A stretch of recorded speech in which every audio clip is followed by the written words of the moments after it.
You ask Tiger to solve. This deals with linear equations with one unknown.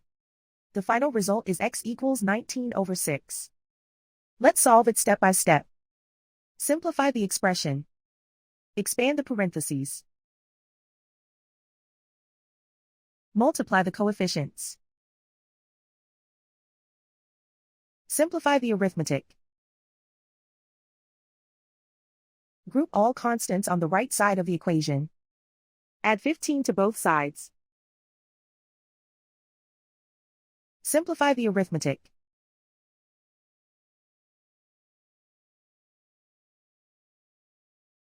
Isolate the x.